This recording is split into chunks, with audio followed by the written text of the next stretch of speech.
faltaron, transmítanle esto, ¿sí? Que vengan el martes, que vengan a las 4.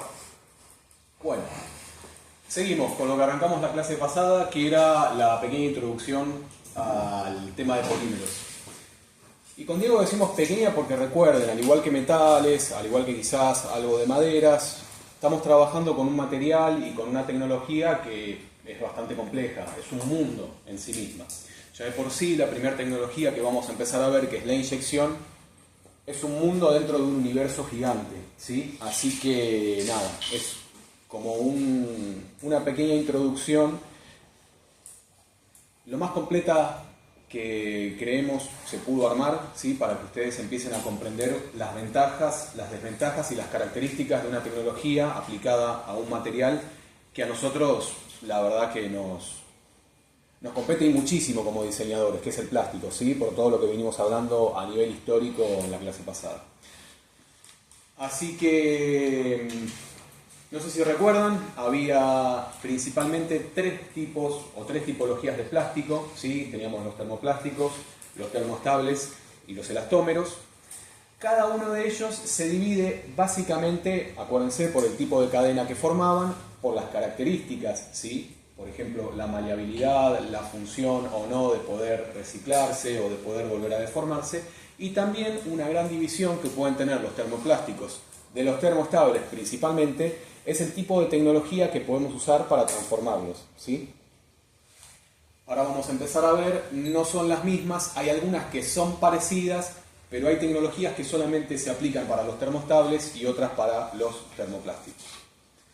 Vamos a arrancar por la de los termoplásticos, que son algo más extensas, son un poco más complejas y son las que más comúnmente se encuentran en el mercado de la fabricación y son las que mayormente vamos a empezar a trabajar. No quiere decir que no trabajemos termoestables, no quiere decir que no trabajemos con espumados, no quiere decir que no trabajemos con elastómeros, pero sí son las más comunes y por lo general son las que más usan también en lo que son las cátedras de taller, por ejemplo. Vamos a arrancar por la más compleja. Después alivianamos, ¿sí? Pero arrancamos por acá para que le den el mayor calibre de atención porque realmente es compleja, tiene muchas características, es prácticamente imposible de verlo en una clase, es casi prácticamente imposible también en verlo en, si se quiere, 2 o 3 clases, porque ya les digo, es un mundo enorme. Pero bueno, como es un repaso, las bases ya medianamente las tienen y algo que ya estuvimos viendo la clase pasada, ya también información tienen, creemos que es suficiente como para que ya lo empiecen a aplicar en algunos proyectos. Es la madre de todos los procesos del plástico, ¿sí? La inyección. ¿Qué es la inyección de plástico?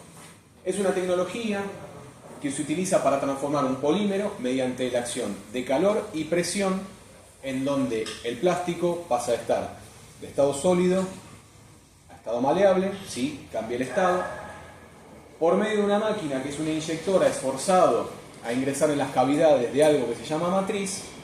La matriz, por supuesto, tiene la forma de la pieza final que nosotros queremos conformar y mediante la presión y el calor, ese plástico o ese polímero adquiere la forma una vez enfriado, ¿sí?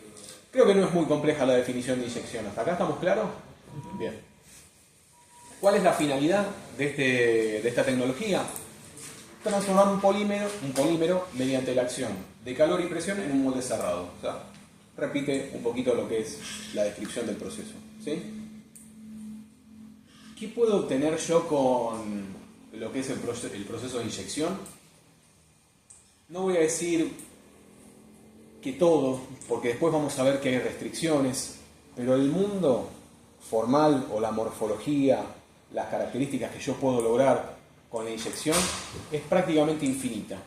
Tengo amplia variedad de productos, amplia variedad de tipos de polímeros que yo puedo llegar a usar, amplios sectores de la industria que pueden usar este proceso, desde la industria automotriz, industria aeroespacial, industria de elementos para el hogar, ¿sí? Desde tiradas más pequeñas hasta tiradas más altas, productos más complejos hasta productos extremadamente simples que solamente puedan llegar a ser utilizados como una carcasa. Es extremadamente versátil el proceso, ¿sí? Pero a la vez también es uno de los más complicados. Requiere mucho tiempo aprenderlo, requiere mucho tiempo conocer las mañas que tiene, porque tiene un montón de mañas, ya lo vamos a ver en condicionantes, pero, como bien les decía, por todas estas características es la madre de todos los procesos de producción con polímeros. ¿Estamos hasta acá? Cada vez que lean, escuchen la palabra inyección, entiendan que, olvídense de inyección de plástico, hablemos de la palabra inyección. Estamos hablando de meter un gas o un líquido, en este caso, o un material con temperatura de moldeo, con acción de una presión superior al ambiente. ¿Sí? La propia inyección que uno se da cuando está enfermo requiere de una presión extra, manual, del émbolo. La inyección en motores, en autos, estamos hablando de introducir combustible con fuerza a través de una bomba. Y en este caso, estamos hablando de introducir material con temperatura de moldeo, no líquido, sino con temperatura de moldeo, en una cavidad X, pero a diferencia de como ustedes se acuerdan, lo que era la colada en arena de metales, por ejemplo aluminio, que se hacía por gravedad, acá necesitamos una presión externa, es decir, una inyectora, una máquina que tiene una determinada capacidad de introducir, en este caso plástico con temperatura de moldeo, con una fuerza tremenda. Estamos hablando toneladas de presión dentro de una cavidad. ¿Sí? Entonces, ahora vas a seguir hablando de inyección, ¿no? Sí. No, acá terminaba. No, capaz que pasás a otro proceso. No, seguimos hablando de inyección. Entonces, tengan en cuenta eso. Siempre que lean, escuchan por inyección, piensen de introducir un líquido a gran presión en una cavidad. Bien. Buenísimo. Genial la aclaración. ¿Qué materiales puedo utilizar para inyectar? Todos los termoplásticos. Absolutamente todos. Con mayor o menor complejidad, con mayor o menor facilidad, con mayor o menor temperatura que yo necesite para calentar el material y hacer la inyección, pero básicamente yo puedo trabajar con todo tipo de termoplásticos. Después más adelante vamos a ver que podemos trabajar con más de uno, con lo que puede llegar a ser coinyección o biinyección. Y lo que vamos a necesitar prácticamente, ahora después vamos a ver un desglose un poco más grande, pero lo que vamos a necesitar prácticamente para usar este tipo de tecnología es una máquina que se llama inyectora. ¿Sí? Como les digo, es un mundo el tema de la inyección de plástico, es un mundo el tema de las inyectoras de plástico, pero principalmente se dividen en tres categorías: microinyectoras y macroinyectoras. ¿De qué depende? De la tipología de la pieza, del tamaño, de la complejidad de la pieza, de la presión que yo requiera, ¿sí?, para generar la inyección y mantener una presión positiva al momento del curado de la pieza mientras la pieza se está enfriando, ¿sí? Pero sepan que existen esa clasificación de maquinarias. Piensen que ahora creo que más adelante ya lo vemos, bueno, ahí está. Tamaño promedio de una inyectora, no sé si alguna vez alguien habrá entrado en una fábrica, alguien habrá visto alguna inyectora, pero estamos hablando que promedio, y podemos estar hablando que desde donde yo estoy parado hasta la pared es el tamaño de una inyectora, más o menos. Y quizás en algunos casos me esté quedando corto. Son máquinas realmente muy grandes, son máquinas verdaderamente muy costosas. Valores, la realidad es que no lo sé, pero si tengo que tirar un número, 2, 3 autos, me quedo corto. ¿Sí? Estamos hablando mucha inversión. ¿Por qué digo que a veces no importa que yo sepa o no el valor exacto? No importa que yo diga esto vale $250.000, $255.000. Pero sí sirve, o mejor dicho, lo que yo quiero hacer hincapié cuando digo que esto realmente es una tecnología carísima, es que tengo que entender la tipología de la pieza que yo voy a usar y la tirada de la máquina o la tirada del producto que yo voy a hacer para realmente seleccionar esta tecnología. Cuesta muchísimo amortizar una de estas máquinas, ¿sí? Consta de una tolva para la carga del material. El material se carga siempre por acá, por la tolva. Como vimos en el teórico anterior, el material en este caso, para lo que es inyección, viene en forma de pellets o de gránulos. Se carga el material, luego pasa a través de un cilindro, donde por presión y temperatura se funde y homogeneiza. Al mismo tiempo es empujado dentro de una matriz cerrada. Y lo que les decía, que pueden clasificarse en micro, en inyectoras o en macroinyectoras. Acá al fondo hay un pistón, ¿sí?, que el pistón va generando la fuerza necesaria A la vez se hace girar también un tornillo sin fin que hace que el material fluya hasta la cavidad de la matriz, y con la presión necesaria, con la temperatura necesaria y con la debida matriz, al cerrarse, enfriarse y abriéndose la matriz, obtenemos una pieza inyectada. ¿Sí? ¿Vamos bien hasta acá? Bien. Como les decía, tiene un montón de componentes en realidad. Se los resumimos en 4. ¿Por qué? Porque no van a salir técnicos en máquinas inyectoras, porque si tienen que salir técnicos en cada una de las máquinas no terminamos más. Pero sí sepan que consta de 4 elementos básicamente. De la tolva, carga para materiales, el pistón, el que le da la fuerza, el barril, que es por donde circula el material y los demás elementos, por donde pasa el tornillo, y por último, la matriz. ¿Bien?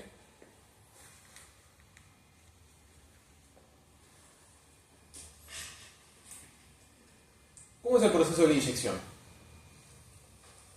El primer paso, alimentación y calentamiento del material, donde no se ejerce presión. Primero yo necesito calentar el material, ¿sí? Necesito que llegue a una determinada temperatura. ¿Qué temperatura? Depende del tipo de material, depende del tipo de termoplástico. Estamos hablando aproximadamente 170, 180 grados, hasta 260, 260 grados. ¿Sí? A veces un poquito más, a veces hasta 280. Bien. Pero los más comunes por lo general rondan en ese rango de temperatura. ¿Cómo lo voy a saber? Proveedor. El proveedor me indica cuál es el rango de temperatura óptimo para el cual yo tengo que fundir el material. ¿Sí? Si bien, perdón, Leo, si bien yo lo puedo pasar de temperatura sin ningún problema, imagínense que si tenemos inyectoras de metal que se levantan 700 grados de aluminio, no habría ningún problema para pasar de temperatura un plástico. Lo que pasa es que a diferencia de un metal, los polímeros, cuando yo los paso de la temperatura ideal de moldeo, se empiezan a cocinar, empiezan a cristalizarse, empiezan a carbonizarse y empiezan a perder propiedades. Es decir, normalmente se trabaja en la temperatura más alta que nos permite el polímero sin que empiece su proceso de cocción, de cristalización o de carbonización, o los tres, que suceden en 3 temperaturas diferentes pero no muy disímiles una de otra. Entonces, como dice Leo, hay un proveedor que te dice la temperatura máxima más el propio expertise de quien inyecte y se da cuenta y dice, che, yo lo puedo pasar 10 grados más. Por lo tanto, necesito menos presión en la inyectora, porque si está más líquido, con menos presión, ingresa igual, y puedo jugar un poquito con ese rango, pero no pasarme porque pasa eso con los polímeros cuando yo me paso de temperatura. Si no lo caliento lo suficiente, es simple, el material no fluye. No pasa nada, no lo arruino al plástico, pero no fluye dentro de la matriz, no fluye dentro de las cavidades o directamente no fluye dentro de la misma máquina. Como dice Diego, por el contrario, si yo lo paso de temperatura, a ver, una inyección no es lo mismo, ¿no? Pero imaginen qué pasaría si ustedes están imprimiendo en 3D, que es una tecnología que tengo entendido que la manejan o que la tienen de oído al menos. Si yo la paso de temperatura, acuérdense, polímeros, el polímero era una macromolécula, era una molécula compuesta por otras moléculas, ¿sí? Estaba compuesta por los monómeros y todo parte de la química orgánica. Química orgánica teníamos, en parte, una de las mitades, componentes esenciales, era el carbono. El carbono, al llegar a una temperatura X, dictada por cada molécula, por cada material, se carboniza. Es lo que le va a pasar a cualquier polímero. Los termostables no escapan a eso. Se va a carbonizar o se va a cristalizar, el material no sirve. Corre riesgo de arruinar la máquina. Es un tema. Por eso siempre conviene tener en cuenta los parámetros del proveedor. Se puede jugar más o menos, como dice Diego, pero siempre vienen bien tenerlos en cuenta los parámetros. ¿Sí? Bien, calentábamos el material, no ejercemos presión todavía. Una vez que el material está homogeneizado, se equilibra la presión y la temperatura para el llenado del molde. O sea, calentamos, el material caliente va empezando a homogeneizarse y recién en el tercer paso yo, por medio del pistón, voy generando presión para el compactado. A la vez, al generar presión, yo evito la retracción del material, evito que el material empiece a volverse hacia la zona de entrada, ¿sí? O sea, por donde entró por la tolva. El último paso es el enfriamiento desde el solidificado hasta la extracción, ¿sí? Una vez que el material, acá tienen un ejemplo, ¿no? El material es inyectado, pasa a través del tornillo, sufre la fuerza del pistón o del émbolo, ingresa, es obligado por la presión a ingresar y a llenar todas las cavidades vacías que tiene la matriz o las matrices. Y una vez que llenó por completo, el pistón, el émbolo o la inyectora, como quieran decirlo, tiene que mantener una presión positiva, porque el plástico tiende a retraerse, tiende a volver hacia donde estaba. Al tender a volver hacia donde estaba, puede generar defectos en la pieza. Entonces siempre tenemos que mantener una presión positiva hasta el momento del enfriado de la pieza. Yo la pieza puedo obligar a enfriarla, puedo por medio de agua, por medio de aire, conectado directamente a la matriz o enfriando un poco la matriz, puedo acelerar un poco el proceso del enfriado, pero la pieza no debe extraerse hasta que no solidificó por completo. ¿Sí, chicos? ¿Se entiende hasta acá? ¿Cuál es el ciclo de moldeo? ¿Sí? O sea, hay unos pasos y dentro de esos pasos hay un ciclo de moldeo. Tengo el ciclo de cierre de la matriz, ¿sí? La matriz se carga en la inyectora. La inyectora es una, ¿no? Después yo cargo con la cantidad de matrices que sean necesarios. Siempre se inyecta de una pieza a la vez, o de una matriz a la vez, en realidad. Coloqué las matrices por lo general tienen dos componentes. Esos componentes se abren, ¿sí? Cuando empieza el proceso, el ciclo de inyección, esas matrices se cierran. Comienza el ciclo de inyección. Comienzo a calentar. Comienzo a generar presión, ¿sí? La presión obliga al material a entrar en las cavidades y una vez que las cavidades están completamente llenas, el material comienza a enfriarse. Van a ver que hay dos ciclos de enfriado. Uno es el primario y otro es un extra. Por lo general se genera un ciclo extra de enfriado que garantiza el completo conformado de la pieza. Y una vez que tengo ya la pieza completamente terminada, abro el cierre, abro la matriz, por medio de extractores o expulsores la pieza sale y la pieza ya está completamente conformada. Básicamente ese es el ciclo de inyectado. Lo que hablábamos antes con Diego, temperaturas de moldeo propias de cada polímero. Por ejemplo, para los estirenos entre 170 y 180 grados. ABS 280. Entre esos rangos están el resto de los termoplásticos. ¿Cómo lo sé? Proveedor. Contracción de moldeo. Está en relación con el diseño del molde y las condiciones de moldeo. Valores para los estirenos entre 0,3 y 0,6. Van a ver que va a haber valores muy técnicos. No los podemos dar todos. Por una cuestión ética. Hay tantos materiales, hay tantas características, hay tantos detalles que hacen a cada producto y a cada tipo de producción que sería imposible empezar a ver la parte técnica de todos estos valores. Lo que sí tienen que saber es que cada material, cada tipo de producto, cada tipología de producto conlleva valores, ¿sí?, específicos de cada trabajo. ¿A qué me refiero con valores? Espesores de pared, ángulos de desmolde, ¿sí? Básicamente esos dos parámetros. Bueno, lo mismo. Datos y parámetros técnicos. Bujes de colada, canales, ¿sí? El espesor o el ancho que tienen que tener los canales de colada, de entre 6 y 6,5 milímetros de diámetro. ¿De qué va a depender? De la pieza y del tipo de pieza que yo esté inyectando. Entradas. No más de 2/3 del espesor en la zona aproximada. Y por supuesto algo muy importante que también lo vamos a reforzar un poco más adelante en esta tecnología son los ángulos de desmolde, que dependen también primero de la pieza y segundo del tipo de polímero a moldear. ¿Por qué? Hay polímeros que tienen características, por ejemplo, de fluidez o características de pulidez distintos a otros, entonces hace que sea más o menos fácil extraerlos de la matriz. También va a depender del tipo de matriz. Si está muy pulida, el ángulo de desmolde va a ser menos. Si por el contrario yo necesito generar una textura, el ángulo de desmolde, textura me refiero, ¿vieron esos plásticos inyectados tipo cuero que utilizan por ejemplo mucho en la industria automotriz? Requiere mucho ángulo de desmolde. ¿Por qué? Porque todas esas pequeñas cavidades hacen que no deslice fácilmente de la matriz. Entonces, el ángulo siempre tiende a ser mayor. ¿Sí? Ya lo vamos a ver un poquito más adelante. ¿Vamos bien hasta acá? Van a ver que hay variantes.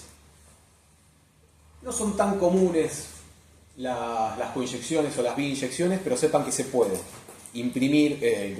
se puede inyectar de a dos materiales en una misma pieza. Es un proceso en el que dos o más polímeros diferentes se laminan juntos mediante el moldeo por inyección, ¿sí? Van a ver que en este momento, o en este caso, en este proceso, hay se podría decir dos inyectoras, ¿sí? Hay dos entradas de material que una vez solidificado componen juntos una sola pieza. O sea, no requiero de un tercer proceso, no requiero de una cobertura, ¿sí? Son procesos mucho más costosos, son productos mucho más específicos, pero sepan que se puede. Pueden ser de diferentes tipos de polímeros, pero ambos polímeros deben ser compatibles. ¿Cómo sé si son compatibles o no? De vuelta. Analizo las características técnicas que van a tener los materiales y veo que uno se complemente con el otro. O sea, que básicamente que no se rechacen, que uno, por ejemplo, el que está por fuera, fluya sobre el otro, ¿sí? que lo pueda llegar a complementar, por ejemplo. Perdón. Sí. Un producto donde van a ver, y que todos conocen que hay coinyección, es por ejemplo, las máquinas herramientas, un taladrito inalámbrico, de Ball, Milwaukee, que es rojo amarillo, y que las zonas ápticas tiene plástico negro, por ejemplo. Bueno, que uno lo ve y podría pensar que eso es una lámina, que eso se ha pegado sobre la carcasa, por lo cual es posible hacerlo, pero cuando estamos hablando de máquinas como de Wall, que se fabrican miles y miles y miles, imaginan que no puede haber un chino pegando, además estéticamente se nota cuando algo está adherido. Entonces todo ese plástico negro, que a veces suele ser también elastómero, para que mejore un poco la zona áptica, eso está coinyectado.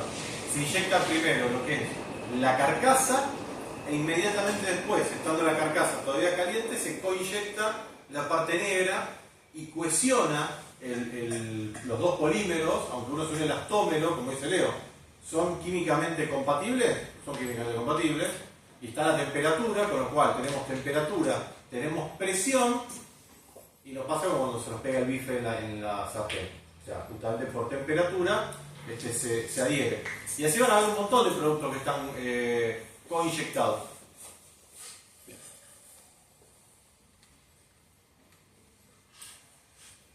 Esto es una matriz típica, común y corriente, no sé si alguno en algún momento habrá visto una, son impresionantes. Son de... no sé, no me acuerdo el tipo de acero que usan, pero son matrices de acero.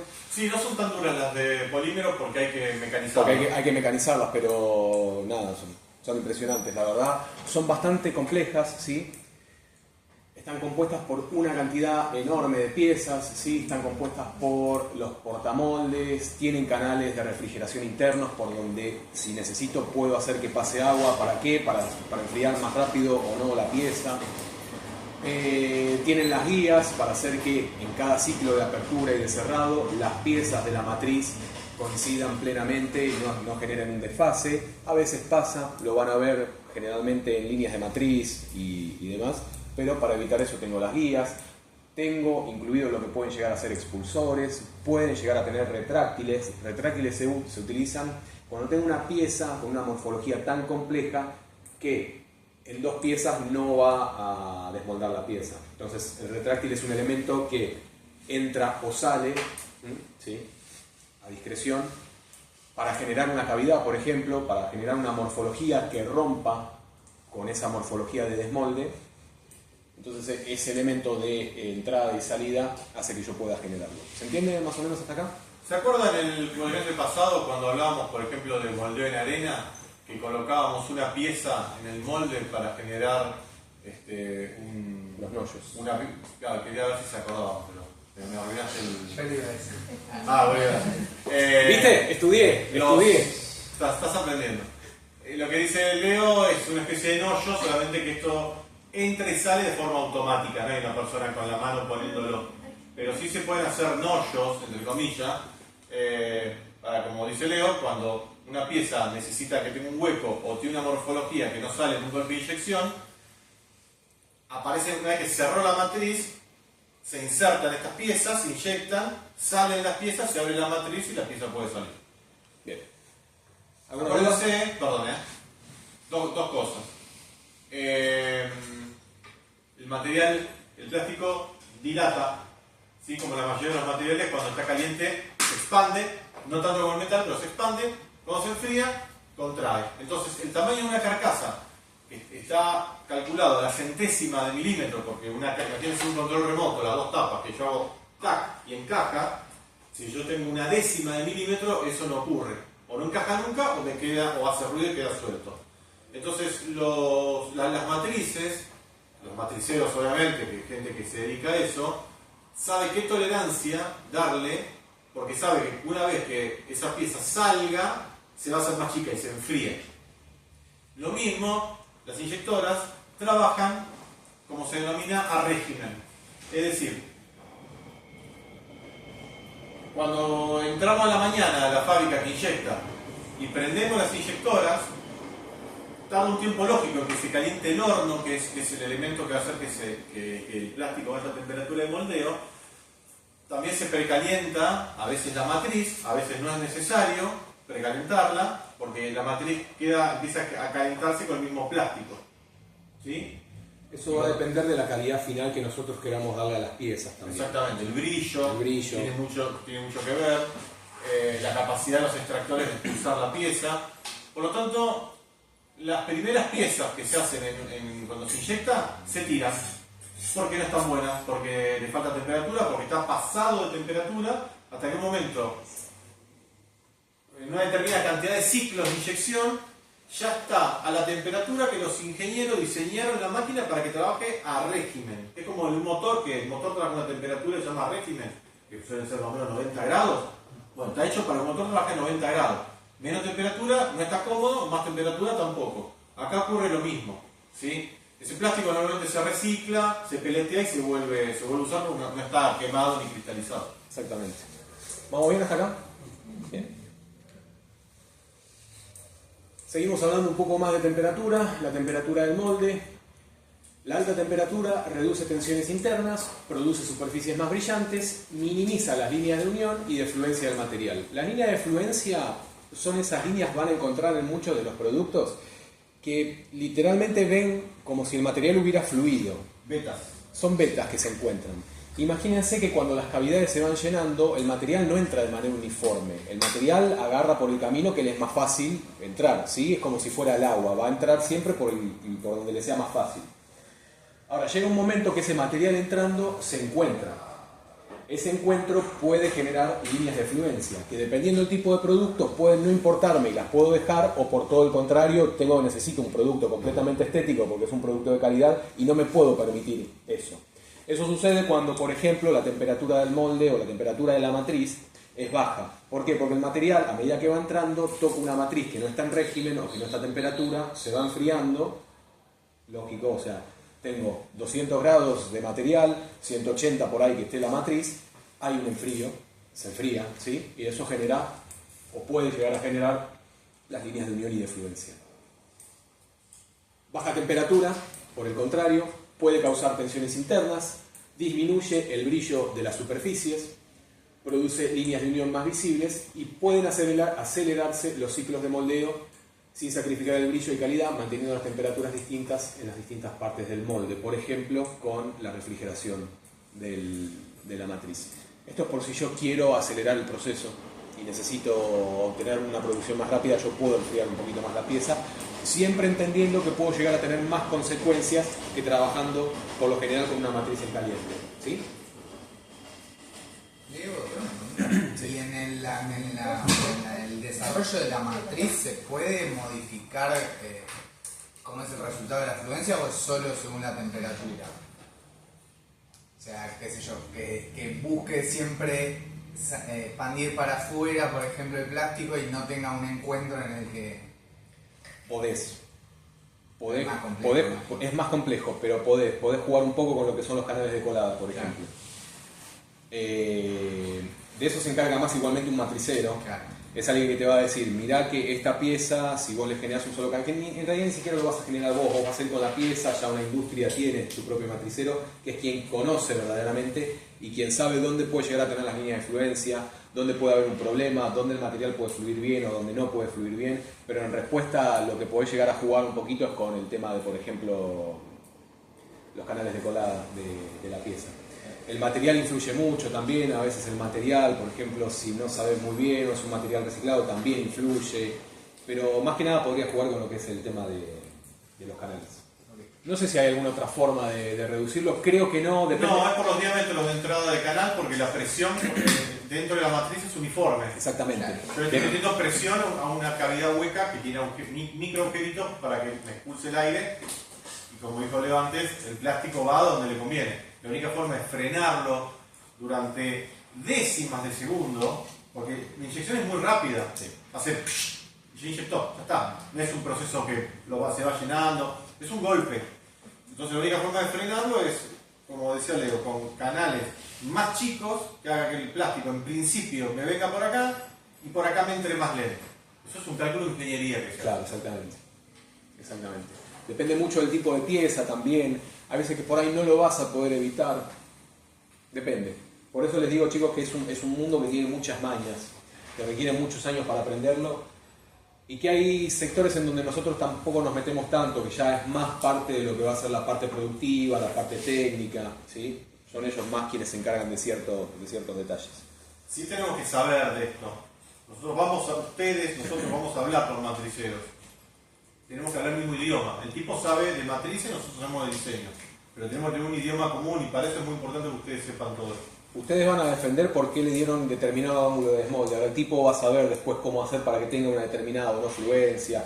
Ustedes no pueden dejar trabajar su morfología para que el matricero trabaje más cómodo, pero tampoco ustedes pueden desentender por completo el trabajo del matricero. No pueden hacer una pieza que no desmolde, por ejemplo. ¿Sí? Los extractores, lo que veníamos charlando en una de las filminas anteriores, ¿sí? Que son estos de acá, son expulsores, son pequeños nodos, ¿sí? O pequeños elementos metálicos, que una vez que la pieza está inyectada, lo que hacen es salir por sobre las cavidades de la pared de la matriz, y lo que hacen, literalmente, como dice la palabra, es extraer la pieza, expulsarla, ¿sí? Entonces, el extractor sale, la pieza sale de su cavidad, porque imaginen, la pieza tiende a quedar fija, ¿no? Sobre todo por una cuestión de morfología. La pieza está caliente todavía, con lo cual está un poco expandida, así que cuesta un poco sacarla, para eso son los expulsores. Los expulsores también, ¿dónde los vamos a ubicar? Se diseñan, tienen que estar en áreas específicas. No pueden estar en zonas donde el material sea muy delgado, por ejemplo, o en zonas donde quede una marca de expulsor visible. Esas son todas cosas que ustedes tienen que conocer, y si bien, como decíamos con Diego, va a haber alguien encargado de fabricar la matriz que no van a ser ustedes tienen que conocer que en algún punto, si trabajamos con inyección de plástico, va a tener esos puntitos ubicados específicamente. Tenemos que saber dónde van a estar para que no afecten la estética del producto. Imagínense que no digo que lo hayan hecho así, ¿no? Pero imagínense que tengamos un punto de extracción en ese cañón en la parte superior. Sí, está bien, la pieza salió, pero va a quedar con esa marquita. Sería imposible ahí, después ya lo vamos a ver, pero imagínense el ejemplo, ¿no? Muchas veces queda disimulado con la línea de matriz también, ¿o no? No. La mayoría de las veces, ¿saben con qué se disimula? Con la etiqueta. Claro. Si ustedes agarran un montón de productos de plástico, O el punto de inyección queda disimulado. exactamente, el ombligo. Exactamente. El ombligo, por ejemplo, en un montón de máquinas, ustedes van a ver que está donde está la etiqueta. Y no es una casualidad. Saben que esto necesita un ombligo, porque para un lado entre el plástico, y deja un defecto y dice, bueno, ¿qué hacemos acá? Y metémosle acá la etiqueta. O le metemos algo arriba, un adorno, lo tapamos. O lo dejamos como está. Y depende del tipo de producto. Son decisiones de diseño. Para una autoparte, quizás por un vehículo que no se ve demasiado, si bueno, Si va a no estar me importa. corto, no me importa. Un producto más delicado, el frame de un televisor, de una notebook, de un mismo cañón, y tengo que tener más cuidado, de un electrodoméstico, ¿sí? Se pone en un lugar poco visible, se pone en la base, que no se ve. Se pone del otro lado por lo general, o sea, el expulsor por lo general lo van a encontrar en el lado de lo que va a ser la matriz macho.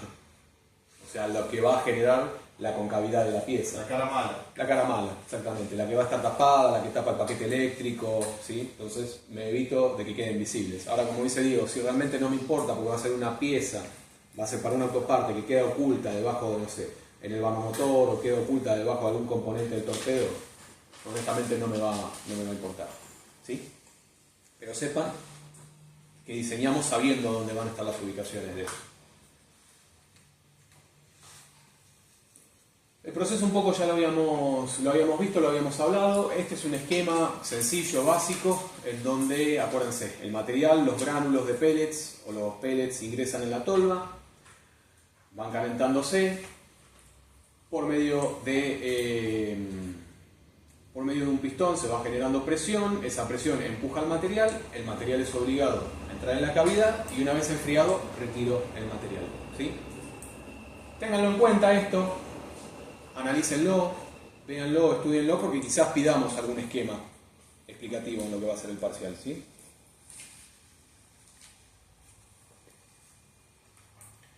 Y llegamos a una parte importante en lo que es la tecnología de inyección de plástico, que son las normas de diseño y las marcas de proceso. Van a ver a medida que avanza el teórico que no todos tienen una norma específica. Por ejemplo, Calandrado no tiene marcas, ¿sí? Entonces van a decir, profe, faltan las marcas. No, no es que faltan, es que realmente si las tiene no es importante que las veamos porque realmente no nos aporta nada. Sí, todo lo contrario va a pasar con la inyección de plástico. ¿Por qué? Porque yo sé que tengo normas. Espesor constante, no puedo tener variación de espesores. Si trabajo una pieza en 2 milímetros, toda la pieza, toda la carcasa tiene que estar trabajada en 2 milímetros. Puedo generar nervios, puedo generar refuerzos, debo generar nervios, debo generar refuerzos. ¿Por qué? Porque no puedo inyectar piezas macizas de plástico, ¿sí? Lo mismo que el aluminio. No puedo hacer una mega inyección de un macizo. Lo que generalmente hago con el plástico es inyectar carcasas. La tipología del material, la tecnología que yo utilizo hace que esa carcasa sea muy endeble, sufra los esfuerzos, sufra deformaciones, empieza a sufrir pandeo, roturas por compresión, deformaciones, que yo las resuelvo con los nervios. Puedo producir rechupes. ¿Dónde se producen generalmente los rechupes? Cuando yo trabajo con zonas donde no se mantiene un espesor constante, ¿sí? Ahora después más adelante lo vamos a ver. Tengo que trabajar con conicidad, o sea, con ángulos de desmolde. ¿Cuánto es el ángulo? Acuérdense, depende del tipo de pieza, depende del material, depende del calor, depende de muchas variables. Pero siempre, siempre, aunque sea con 0,1 grados, yo voy a trabajar con ángulo de desmolde. No puedo trabajar nunca con un ángulo recto, con un ángulo a 90. La pieza no va a salir y si sale va a sufrir.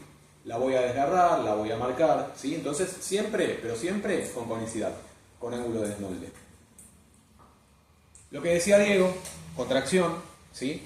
Acuérdense, el calor dilata, cuando en frío la pieza contrae. Si yo sé que estoy trabajando con una pieza de plástico o con un elemento plástico que tiene muy poca tolerancia, 0,05 milímetros de tolerancia, yo tengo que tener muy en cuenta lo que es la parte de contracción.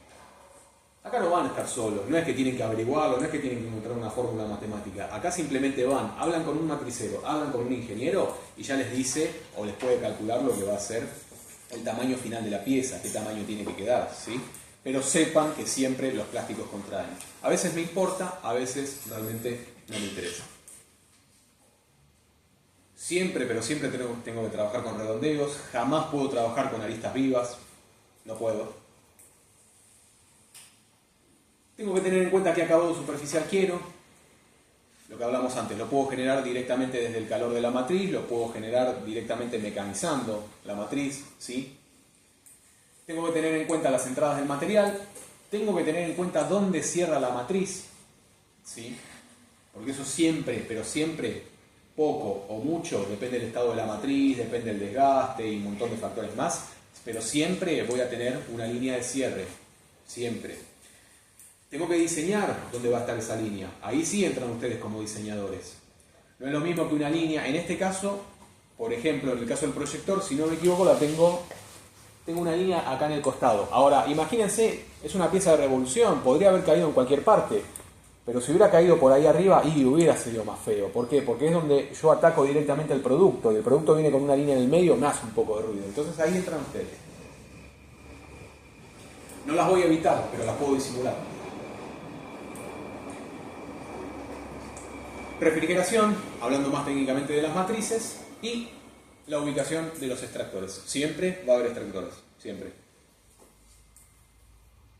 Y las marcas. Entran también como norma. Ahora, en realidad la norma se convierte en una marca. Si yo no genero un espesor constante, genero un rechupe. Puedo generar una rebaba si no hago una buena ubicación de lo que va a ser la matriz. Los expulsores siempre se van a ver, ahora depende de mí si yo quiero que esa marca se vea o no se vea. Quizás la pueda minimizar o quizás no, eso va a depender mucho de la técnica de quien esté inyectando, ¿sí? por si dejo un segundo más la pieza enfriándose, cosa que el material no esté tan blando para cuando el expulsor impacte, ¿sí? Pero siempre se van a ver, poco o mucho se van a ver.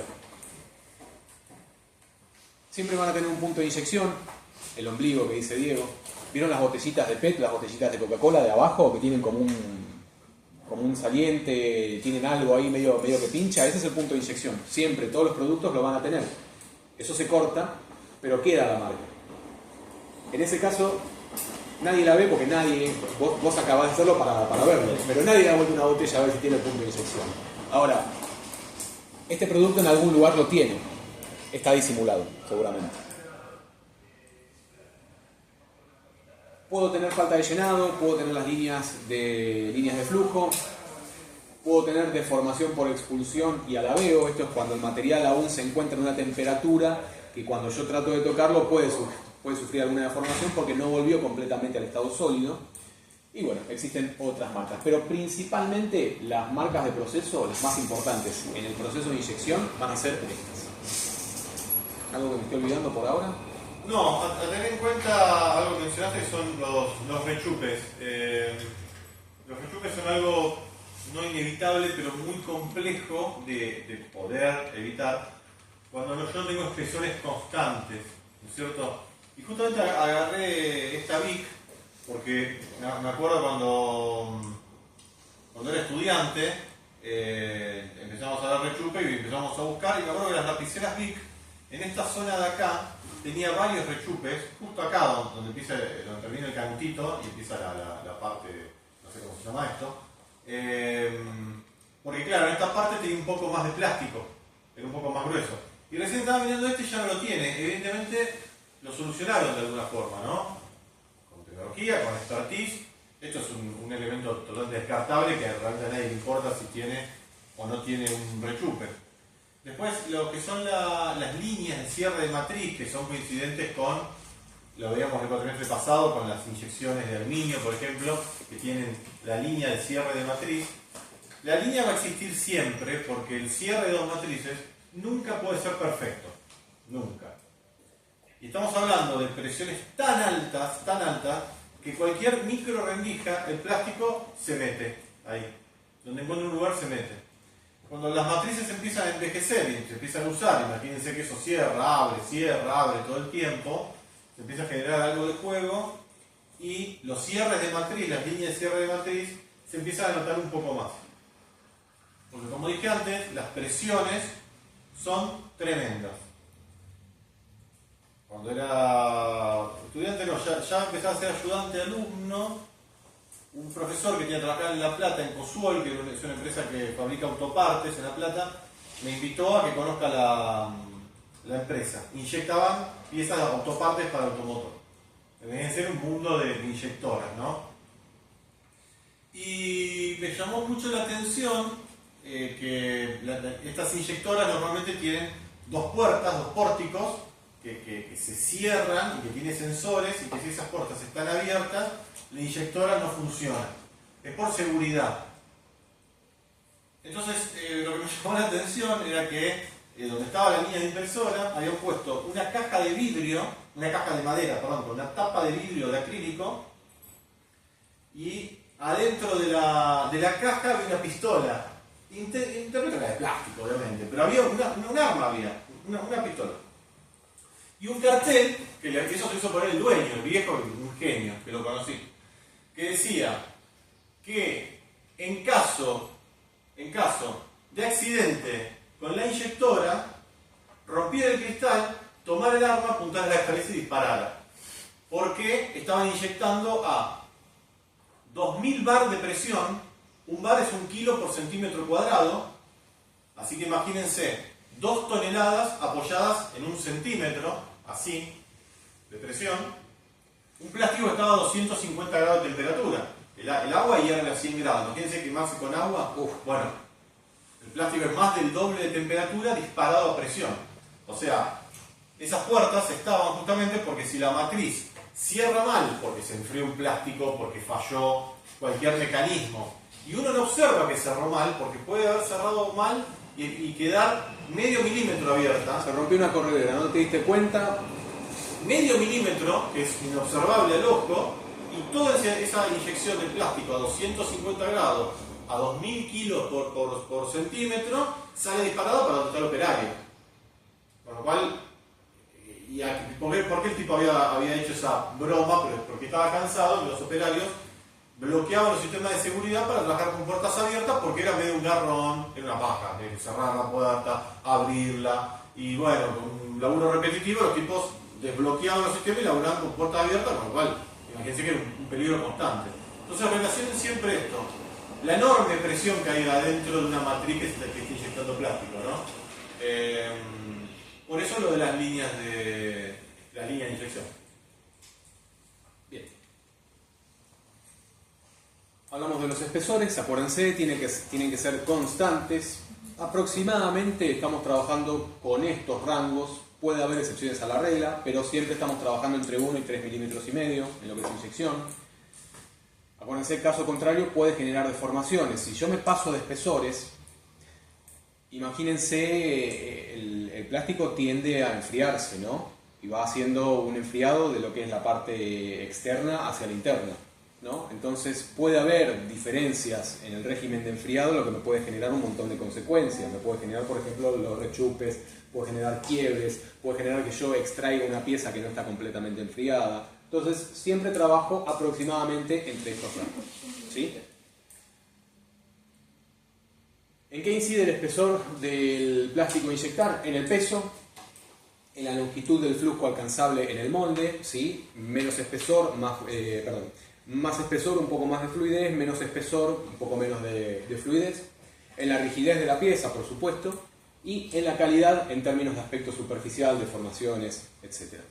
¿Sí? Acuérdense, siempre más o menos trabajamos entre estos rangos.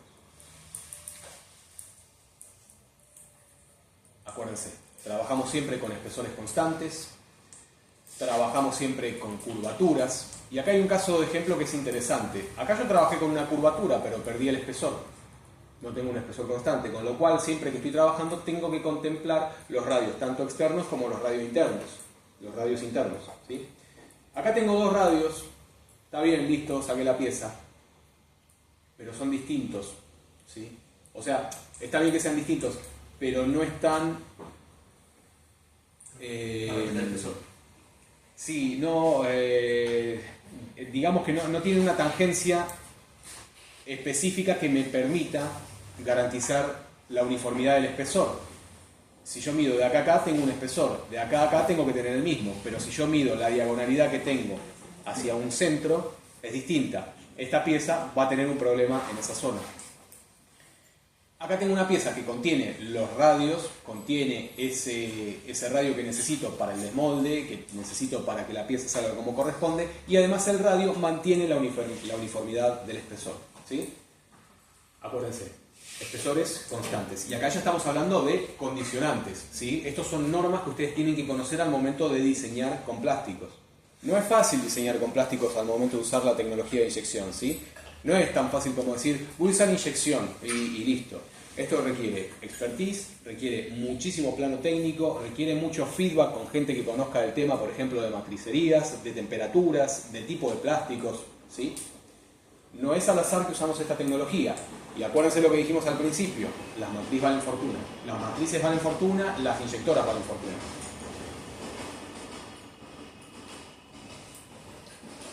Otro condicionante, ya lo habíamos mencionado, reforzamos un poquito, ángulos de desmolde, necesarios para la extracción de la pieza, condicionada por la morfología de la pieza, por supuesto, el material empleado y su contracción, ¿sí? Efectos de la mala aplicación de la pieza, no puede ser expulsada. Si no puedo expulsar la pieza, tengo una matriz que no sirve. Así de simple. Las matrices se pueden volver a reutilizar, se pueden rellenar, pero tienen un ciclo de vida. Eso está calculado, eso se amortiza con un ciclo de desgaste. Se pueden trabajar, pero no conviene, es riesgoso, lleva tiempo, por supuesto lleva mucho dinero y los resultados pueden no llegar a ser buenos. Así que acuérdense, siempre, pero siempre trabajar con ángulos de desmolde. Esta pieza, cuando nosotros le pedimos tipología, por ejemplo, estamos trabajando en un taller, vienen con una tecnología de inyección y nos traen un boceto, nos traen un plano técnico, y nos dicen que esto va a ser una pieza de inyección, nosotros a partir de ahora le vamos a decir, no, está mal elegida la tecnología. Esto no puede inyectarse, esto sí puede inyectarse. No puedo, porque tengo ángulos rectos, sí puedo, porque ese nervio necesariamente tiene que también tener un ángulo de desmolde. Las pínolas, esos famosos tubitos donde, por ejemplo, tienen las cachas de algunos electrodomésticos donde van insertos los tornillos, también están trabajados, en este caso no lo tiene, pero también están trabajados con curvaturas y con ángulos de desmolde. ¿Sí? Acuérdense, ángulo siempre, nunca 90. Hablamos de redondeos, evitar aristas vivas y ángulos rectos, ya que producen turbulencias en el flujo del material. El material no fluye, choca con una pared. Por presión, por supuesto, va a tender a seguir para otro lado, pero le estamos cortando el camino.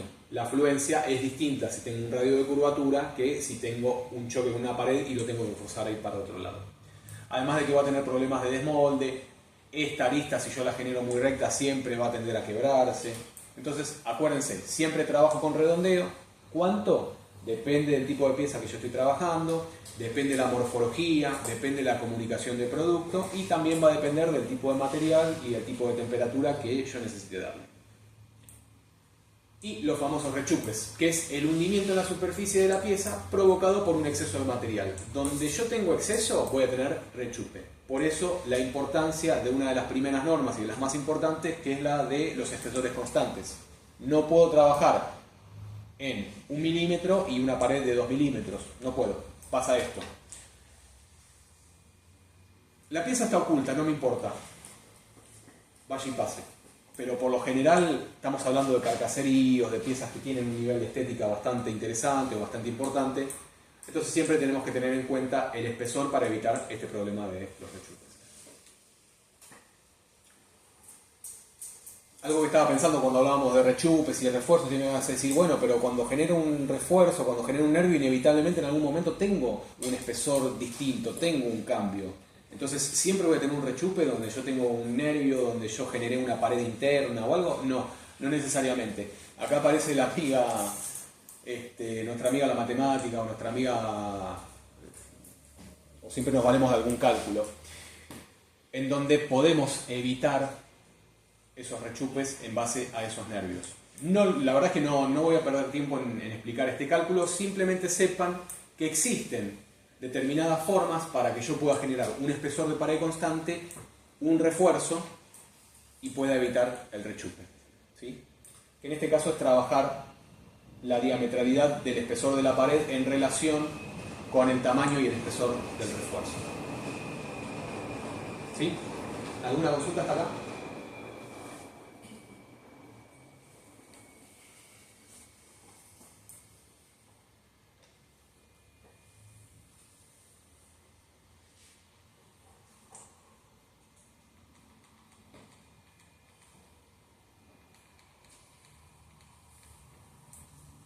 Seguimos viendo marcas.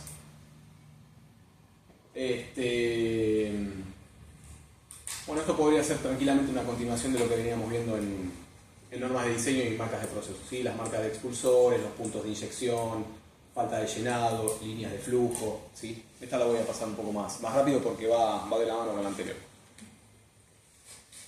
Ay, perdón, para redondear. Último de inyección. Muchas veces las matrices no inyectan de alguna pieza, ¿sí? Sino que inyectan lo que se dice, por ejemplo, racimo. Las cucharitas de plástico cuando uno se come un café y la cucharita de plástico o el remito, imagínense que eso está inyectado, pero no abriría y cerraría una matriz para sacar una cucharita de plástico o esos palitos para revolver, sería una locura. No harían los tiempos, necesitaría 10.000 inyectoras. Entonces, se hace un racimo de cucharitas, imagínense unas ramas, pero en vez de hojas, que tengan cucharitas, entonces se inyectan de a 20, de a 50, todas unidas, porque tiene todos canales para que el plástico fluya, y cuando sale eso, hay un cristiano que hace clac, clac, clac, clac, clac, clac, clac, saca la ramita, digamos, y lo que nos queda es la cucharita. De hecho, si agarran una cucharita de plástico, van a ver que arriba del cabo tiene como un piquito de plástico roto. Está roto, muy chiquitito. Bueno, eso es porque se partió de la rama, se sacó y quedó. Y no tiene ninguna importancia, es una cucharita de plástico. Se hace con ultrasonido ahora la eliminación. La ponen en un elemento que vibra y la vibración misma hace que se desprenda. ¿Algo más que quieras agregar de inyección? ¿Algo que me esté olvidando? ¿Algo importante? No, bueno, era muy importante lo que mencionaste sobre cuando del lado interno de la carcasa yo tengo refuerzos, yo tengo pínolas. Es muy probable que de la cara buena se note el rechupe y en productos que son de baja calidad se notan. Yo agarro, no sé, un banquito de plástico, esos que son apilables. Está lleno de problemas. Y yo lo miro y la parte del asiento donde uno apoya la cola está toda rechupada porque del lado interno está lleno de refuerzos. ¿Sí? Está tiene todo un cuadriculado. Con lo cual en esa zona tengo más material y del lado de arriba se ven los rechupes y dicen, bueno, es un banquito descartable. ¿Qué me importa? ¿Qué voy a hacer? Lo dejo así. Pero el tema de los rechupes de plástico es un tema que se soluciona con diseño. Exactamente, y ahí sí, de vuelta, como mencionaba antes con el tema de la línea de unión de cierre de matriz y con el tema de los expulsores, de vuelta entran ustedes si quieren evitar el tema de los rechupes. ¿Sí? Bien. Yo es graciosa la palabra rechupe porque dijimos rechupe y se están cagando en la risa. ¿Ah, sí? Ah. Algo de recordar, no sé. ¿Alguna rechupada? Cerramos inyección. Como les dije, es un mundo enorme, ¿sí? Solamente tengan en cuenta que están recontracondicionados con el tema de las normas, con el tema de las marcas, con el tema del material que van a utilizar para trabajar, ¿sí? Cada vez que van a elegir la tecnología de inyección, tienen que meterse en ese mundo, tienen que conocerlo antes de plantear un producto para ser inyectado. No solamente me alcanza con decir que una tirada de un producto va a ser de 100.000 para que yo inmediatamente me tire de cabeza a usar la inyección. Muy probablemente sí, pero tengo que estar completamente seguro por todos estos condicionantes de que yo les estoy hablando. ¿Sí? Costos, ¿no? ¿Se acuerdan del cuatrimestre pasado que daba el ejemplo del mate? Que Leo inyectaba mates y yo los hacía con entorno de madera, ¿se acuerdan? Sí. Que Leo había invertido $100.000 y yo había invertido 10.000 y que ese primer mate inyectado, ¿cuánto valía? El primero. 100.000. Valía $100.000, porque la inversión para un mate. Si era el único que hacía, un mate de $100.000, pero cuando inyectaba 100.000, valía $1. Mientras a mí me seguía valiendo $10. Es diseño industrial puro, chicos, eso. Y evaluar la tecnología que yo voy a usar en proporción a la tirada de productos que necesito. Y muchas veces ustedes están en taller y vienen docentes de taller a pedirnos asesoramiento al docente de tecnología y vemos que hacen tiradas chicas y dicen, no, esto lo inyecto, porque claro, la inyección es muy versátil, puedo hacer un montón de cosas con la inyección. Entonces es raro que le erre, si esta pieza va inyectada, ¿qué me vas a decir? Pero hay que saber diseñar y elegir la tecnología es parte del diseño. La inyección requiere mucha inversión. Pero lo decimos por experiencia, ¿sí? Ya, bueno, Diego tiene años en docencia, yo tengo algunos también, y estás corrigiendo en taller, vienen, le preguntás la tecnología, dicen inyección, y lo primero que le erran es que, por ejemplo, la pieza no desmolda. Entonces, sean vivos, no solamente tiene que ver con una cuestión de escala, sino que es una cuestión integral todo el tema del planteo de la inyección de plásticos. Si es por un tema de cantidad, tranquilamente, ahora lo vamos a ir viendo, pero podemos empezar a trabajar con termoformados, ¿sí? Con un montón de otro tipo de tecnologías. A lo que voy, no la elijan al azar porque es la que está rondando desde hace 50 años como la reina de la tecnología. No la usen porque es la que tengo más a mano etimológicamente hablando. Decir, inyección, todo es inyección. Ojo con eso, porque es compleja. ¿Sí? Es compleja. Y a medida que vayan empezando a transitar la carrera, y más aún cuando salgan a la vida profesional, por ahí se dan un golpe contra la pared, porque no es sencilla, no es una tecnología sencilla de implementar, ¿sí? Era la más compleja. Ahora vamos a empezar un poquito con las más sencillas, no dejan de ser comunes, pero no son tan mañosas como puede llegar a ser la inyección. Una de las más comunes que vamos a empezar a encontrar es la del soplado, ¿sí? ¿Qué es el soplado? Es un proceso de fabricación para crear objetos huecos, ¿sí? como botellas mediante la expansión de un preconformado con aire. ¿Sí? En este caso el aire, imagínense, yo necesito sí o sí siempre una o dos matrices, y el aire siempre va a ser como el macho, digamos, de esa matriz. ¿Sí? Acá no tengo matrices opuestas, exactamente. Las carcasas son siempre cóncavas, tienen siempre un hueco que copia la pared externa. ¿Sí? Existen principalmente, en realidad existen más, pero principalmente existen dos tipos que son los más comunes en lo que es la industria. Es la extrusión soplado y la inyección soplado. ¿Se acuerdan algo de esto más o menos de lo que vieron el año pasado? Bien. La extrusión es el método más común, donde el preelaborado se extruye primero y luego se sopla dentro del molde. Es un proceso continuo, no tiene una interrupción en el medio, o sea, extrudo el material cae en forma de manga o en forma de tubo e inmediatamente que ingresa, que cae sobre las matrices, la matriz se cierra, insuflo aire dentro de esa cavidad y una vez que está enfriado se abren las matrices y sale el producto ya terminado.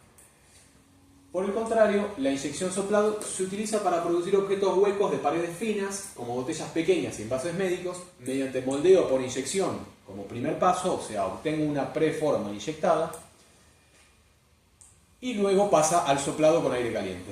¿Sí? Acuérdense, uno es un proceso completamente continuo, el otro tengo un corte en el medio. Necesito primero la inyección de la preforma o del preelaborado, esa preforma pasa a otro sector de la fábrica o a otra fábrica donde se hace el soplado. ¿Estamos hasta acá? Bien. Extrusión. 3 o 4 pasos sencillos. Como venía diciendo, extrudo la manga, cierro las matrices, se llenan con aire caliente, abren las matrices y retiro la pieza completamente conformada. La extrusión es un proceso de fabricación de plásticos que combina la extrusión y el moldeo por soplado para crear piezas huecas. Es un método versátil y económico. ¿Sí? Ideal para la producción en masa de recipientes y de otros objetos huecos. Ahora vamos a ver un poquito más de la tecnología. Se extruye una preforma con forma de manguera, la que es obligada, a temperatura de moldeo por supuesto, a ingresar en un molde que se cierra y donde se le insufla aire a presión para conformar la pieza. Es lo que veníamos más o menos hablando. Son 3 o 4 pasos bastante sencillos. ¿Qué características tienen las piezas de extrusión? Son siempre huecas. El proceso es de alta velocidad. Es de un relativo bajo costo, digo de relativo porque las matrices pueden ser costosas también, el equipo y la maquinaria pueden ser costosas. Si hablamos de económico, por ejemplo, siempre sitúense en termoformado. Termoformado es uno de los procesos de transformación de plástico más económicos.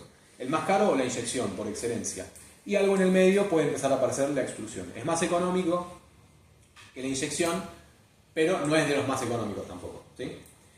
Permite versatilidad en el diseño, puedo generar roscas muy simples, pero puedo generar roscas, puedo generar grips, puedo generar texturas, puedo generar cosas interesantes en diseño. Siempre me queda rebaba, siempre, y es una rebaba bastante pronunciada, bastante marcada. De hecho, todos los elementos que son por extrusión soplado, les queda este cabito al final que tiene que eliminarse manualmente, por cúter, por calor, por corte, siempre se elimina manualmente, ¿sí? Por ejemplo, los bidones. Y bueno, por supuesto, como veníamos hablando acá, limitado a piezas huecas. ¿Estamos hasta acá más o menos? Creo que no sé si lo dije acá o la noche, la noche pasada, los asientos de los colectivos y de los trenes actualmente son asientos grises, están soplados por extrusión, baja la manga como la primera imagen. Piensa que siempre nace, el proceso arranca con pellets comunes, pellets. Esos pellets van a una tolva. Esa tolva tiene un tornillo y hay temperatura. Hay un horno que va haciendo que ese material se homogeneice y se haga una pasta caliente. Después pasa a la extrusión, que es igual a la extrusión de aluminio que vimos el cuatrimestre pasado, donde yo tengo una boquilla que tiene forma como de manguera, por el deseo de manga. Ese plástico empieza a fluir de arriba hacia abajo. Tenemos un par de videos. De arriba hacia abajo, como muestran acá. Y lo que está bajando ahí es una manga caliente. Está caliente, está a temperatura de moldeo. La matriz de abajo se cierra. Es una manguera sin fondo. Una manguera sin fondo, constante. Si yo la dejara, Eso sale hasta cierto nivel. Por eso tengo que hacer que el excedente siempre termine por fuera de la matriz. Exactamente. Cierro la matriz abajo, básicamente para que no se escape el aire. Con la única finalidad que no se escape el aire, y cierro arriba también. Que es lo que me queda, una bolsa cerrada, como un sachet vacío, cerrado. Y al soplarle aire es como inflar un globo, pero en vez de uno infla un globo, el globo está suelto, el globo se hace redondo, porque se expande para todos lados. Imagínense inflar un globo adentro de una matriz con determinada forma, cuadrada, por ejemplo. Si yo le doy soplo lo suficientemente fuerte, el globo va a quedar cuadrado, porque se expande hacia el lado de la matriz. Y cuando se enfrió dice soleo, me queda un rezago abajo. Normalmente hay un chango con un cúter, o una máquina de corte. Si ustedes, por ejemplo, agarran una botella de lavandina, esa botella está soplada, y traten de acordarse, si abrieron una botella de lavandina, yo creo que sí, cómo es la rosca de una botella de lavandina. Bastante trucha, ¿no? Medio que casi que le hago un cuarto de vuelta y ya giró, pues es una rosca gruesa. Y compárenlo con una rosca de Coca-Cola Inyectada. que está inyectada, que es una rosca, es una gran rosca.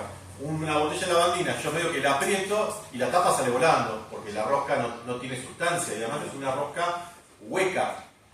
Es decir, la botella de lavandina, la parte de afuera, tiene la forma, pero yo miro adentro Y es hueca. y está hueca, porque está soplada, está empujada, no tiene espesor. Lo mismo los bidones de 5 litros, los bidones de víveres, los bidones comunes, están todos soplados, y fíjense que todo a lo largo tiene una enorme línea de plástico que incluso a veces si uno la toca hasta se puede cortar porque está hecho justamente cuando cierra la matriz, aprieta los bordes. Es muy pronunciada. Es muy pronunciada. Los juguetes que están, las ruedas, esos autos grandotes, medio truchos, ¿no? Que vienen con esas ruedas amarillas y están sopladas, que tienen un pupo, siempre tienen un agujerito. Si ustedes miran la rueda, en una está el agujerito donde se le inyectó el aire y quedó abierto. Bueno, como les decía, hay un cristiano con algo afilado sacándole. Los asientos de los colectivos, si ustedes hoy se suben al bondi o al tren y prestan atención, todos los bordes se nota clarito, traten de hacer memoria y verlo, que está cortado con un cuchillo eso. Porque ni siquiera está parejo, porque imagínense que no le sobra el tiempo, no, que está con mucho cuidado, agarra el tipo de su rack y lo saca, a veces lo raya, a veces saca un poco más, saca un poco menos, pero está todo terminado a mano. El del tren me parece que es inyectado igual. Es más lisito. No, te pido disculpas, Te quemé. No sé, el del colectivo seguro que es. Yo pensaba que era rotomoldeo. No, puede llegar a tener una tipología muy similar al rotomoldeo. Va a haber morfologías que por ahí se nos confunden un poco, pero no, es soplado. Es soplado porque es un proceso mucho más rápido que el termomoldeo, que el rotomoldeo, perdón. El rotomoldeo lleva mucho tiempo. Pero no, sí tiene razón, los del tren me parece que no es una cáscara, sí, porque son dos carcasas, pero son los trenes chinos, ¿viste? Estamos hablando de producción nacional, de lo que es acá, los colectivos y son los soplados. Puede ser, puede ser. Yo tengo que poner los colectivos, esos son soplados. Sí, eso sí. ¿Cómo es el proceso? Acá está explicado. Es lo que habíamos hablado, son los 4 procesos o las 4 etapas del proceso. ¿Qué es más? Si ustedes se dan cuenta, en realidad son 2 procesos. ¿Cuál es el otro? Extrusión soplada sería. Y el otro inyección soplada. Yo tengo una primera preforma que es una extrusión. Después lo vamos a ir viendo un poquito más adelante, ¿sí? Pero yo tengo una preforma que es una extrusión, ¿sí? Que tiene ya una forma dada por el previo uso de calor y presión y pasar ese material que pasó de estado sólido de los pellets al estado líquido de esa manga, ¿sí? Que en realidad tiene el nombre de parizón. Pasó por una extrusión, o sea, pasó por un preproceso. No me sirve de nada porque en realidad lo que está saliendo es una manga finita, pero en realidad ya está pasando por un preproceso, ¿sí? Son 4 pasos, acuérdense: la extrusión del parizón, o sea, la extrusión de esa manga, captura del parizón por medio de las matrices, el inflado por medio de aire caliente y el enfriamiento y la expulsión de las piezas. Acá está mucho más explicado, esto después léanlo porque seguramente sea una de las preguntas del parcial. Y acá empezamos a ver un poquito lo que son las tipologías de los productos, ¿sí? Acuérdense de todo producto de limpieza, botellas, lavandina, donde viene el víveres, están hechos con extrusión soplada, ¿sí? Tengo normas, tengo ventajas y tengo desventajas de este proceso. El perfil o zona de cierre tiene que tener un desarrollo dentro de todo sencillo. Si bien puedo lograr un montón de morfologías, por lo general la tipología del producto es sencilla, no es rebuscada, es simétrica. No necesariamente de revolución, pero sí es simétrica por lo general, ¿sí?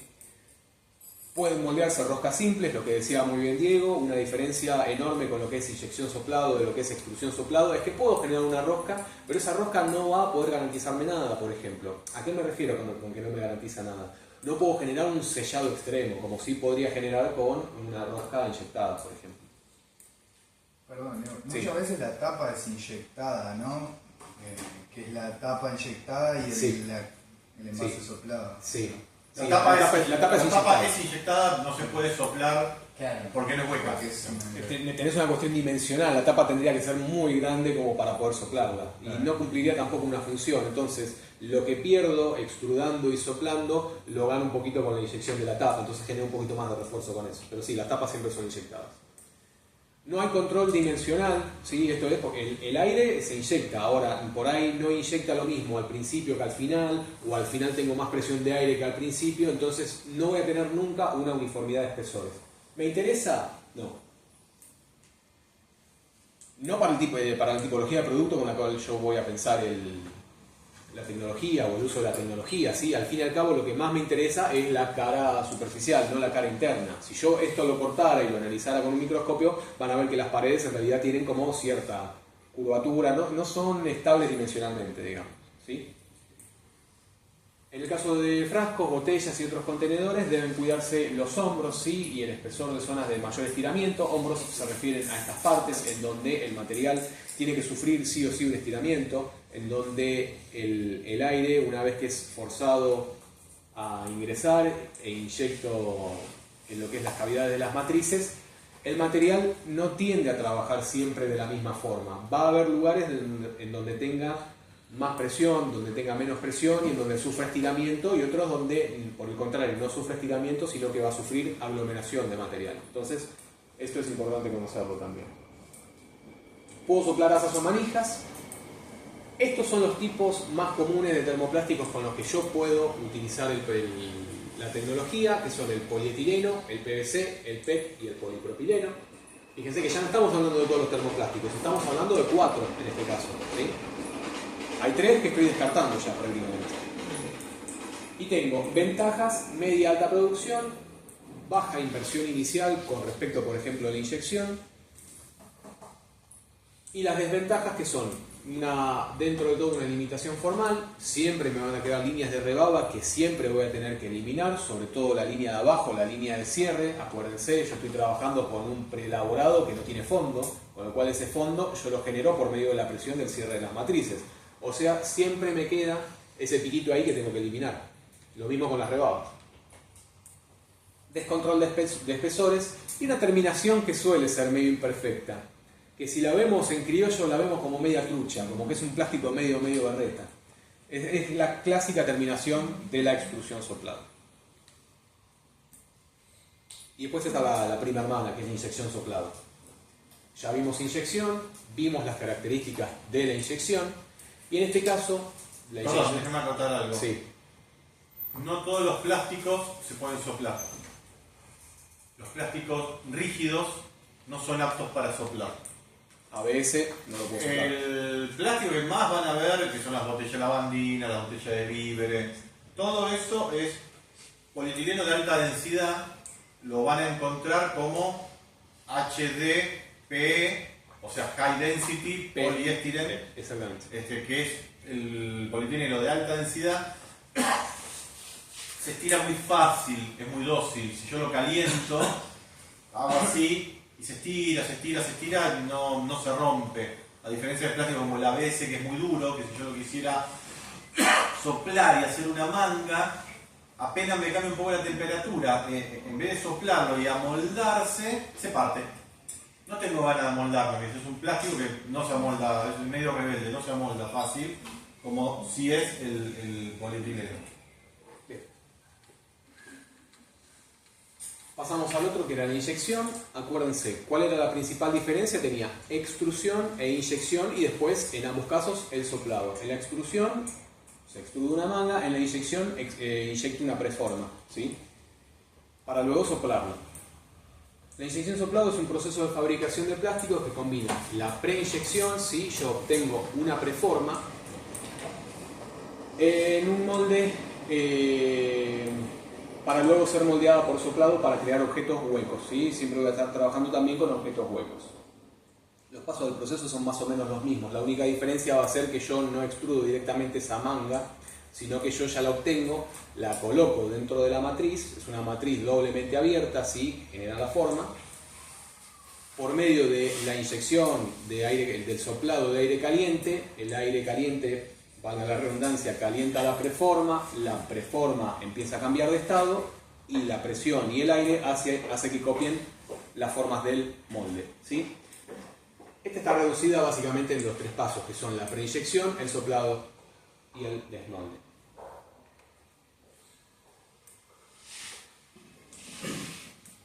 Normas de este tipo de proceso. El perfil de la preinyección debe tener un desarrollo simple. Pueden moldearse roscas más complejas, porque yo acá empiezo a partir con las tecnologías de la inyección, ¿sí? No hay un control dimensional preciso, pero es mucho más exacto, es mucho más preciso que el de la extrusión, soplado, ¿sí? Principalmente por el tipo de materiales que estoy usando. Por ejemplo, el más común, o uno de los más comunes que se utiliza en este caso, que es el PET. En el caso de los frascos, botellas y otros contenedores deben cuidarse los hombros, lo mismo que en el proceso anterior de extrusión soplado, o sea, esas zonas donde el material puede tender a ceder porque tiene una carga excesiva, ¿sí? O pueden soplarse también asas o manijas apartadas del cuerpo principal. Ventajas del proceso son una alta calidad, mucho mejor en calidad percibida y en terminaciones que el proceso de extrusión, muy buena precisión, alta productividad y reducción de costos. A largo plazo reduce muchísimo los costos de energía y de producción, ¿sí? Pero principalmente son la calidad de productos que yo obtengo por el medio de la inyección soplada. Esas preformas las han visto, ¿no? Las preformas de botella. Sí. Circulan, a veces venden especies, las usan para... Bien. Por eso viene ya con la rosca hecha, porque no se puede, ya viene con la rosca inyectada, para que esa rosca tenga buena calidad, porque esto es un proceso apto para, por ejemplo, bebidas carbonatadas, como una gaseosa o un agua con gas.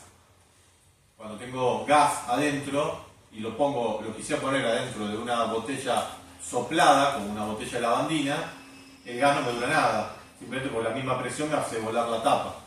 En cuyo caso necesito una tapa con una rosca de muy buena calidad, que ya sale en la preforma. Si ustedes ven la preforma, la rosca no se toca, ya está inyectada la rosca, una rosca muy bien hecha, y en ese caso el aire a presión es mucho mayor, 10 veces mayor, no sé cuánto, pero por decir algo, al proceso anterior, que es la extrusión soplada, porque ese canuto de abajo se calienta, pero es un plástico más rígido, más grueso, y necesito mucha presión de aire realmente para que tome la forma de la botella. Exactamente.